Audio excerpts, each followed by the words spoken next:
વડોદરા શહેર લાલબાગ પાણીની ટાંકીથી ઓછા પ્રેશર પાણી આપતા કોંગી નેતા બાલુ સુર્વે લાલબાગ પાણીની ટાંકીએ નિરીક્ષણ કરવા પહોંચ્યા। વડોદરા શહેરમાં આવેલા લાલબાગ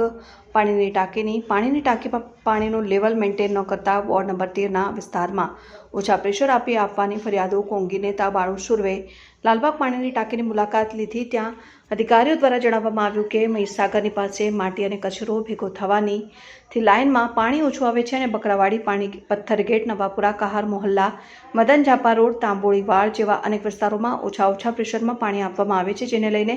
કોંગ્રેસના નેતા બાળુ સુર્વેએ લાલબાગ પાણીની ટાંકીની મુલાકાત લીધીને મ્યુનિસિપલ કમિશનરને કડક વલણમાં જણાવ્યું કે સમસ્યાનું નિરાકરણ આવે તેવી માંગ કરવામાં આવી હતી। આજે અમે લાલબાગ ટાંકી પર નિરીક્ષણ કરવા આવ્યા છે કે અમારા વિસ્તારમાં છેલ્લા 6 થી 7 દિવસથી ઓછા પ્રેશરથી પાણી આવે છે। અમારા નવાપુરા વિસ્તાર હોય, બકરાવાડી વિસ્તાર હોય, અંસારી મોહલ્લો હોય, રાસ્તમ સોસાયટી હોય, રાજદીપ હોય, અને એ લોકોને માંડ 15 મિનિટ, 20 મિનિટ, 30 મિનિટ એવું પાણી મળે છે। પાછળ બુસ્ટર, જે બકરાવાડી વિસ્તારમાં બુસ્ટર છે, એ પથ્થરગેટ ટંબોલીવાડ હોય,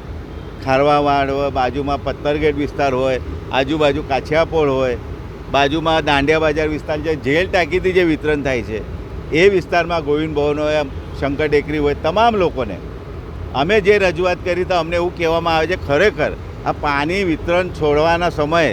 13 ફૂટ 14 ફૂટ પાણી સમમાં હોવું જોઈએ, પછી એ વિતરણ કરવાનું હોય, પણ માંડ 9 ફૂટ 9.5 ફૂટ 10 ફૂટ એટલું હોય ને છોડી દેવામાં આવે એટલે લોકોને માંડ 15 મિનિટ, 20 મિનિટ, અડધો કલાક એવું પાણી મળે છે। એના લીધે વારંવાર રજૂઆતો કરી છે જે તે અધિકારી, બધેગા સાહેબ હોય, ધાર્મિક સાહેબ હોય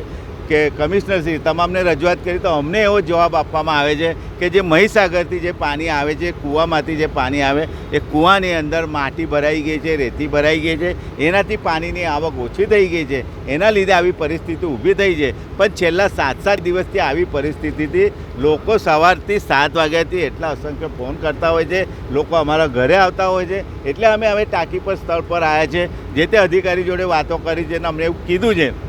વહેલી તકે કામગીરી કરીશું, પણ 7 દિવસથી લોકો પાણીથી વંચિત રહે। સ્માર્ટ સિટીની વાતો કરો છો, સ્કારા સિસ્ટમમાં 150-200 કરોડ રૂપિયા ખર્ચો કર્યા છે તો એ કઈ ગયા, એટલે એમાં બી ભ્રષ્ટાચાર છે એવું લાગી આવે છે। તો અમારી એવી માગણી છે કે લોકોને, અને આ જે લાલબાગ ટાંકીથી 7 ઝોનમાં એટલે એક ઝોનમાં 40-50 હજાર લોકોને પાણીનું વિતરણ થાય, એવા 7 ઝોનમાં પાણી જતું હોય તો કેટલા લોકોને પાણી ઓછું મળે છે। એટલે વહેલી તકે પૂરતા પ્રેશરથી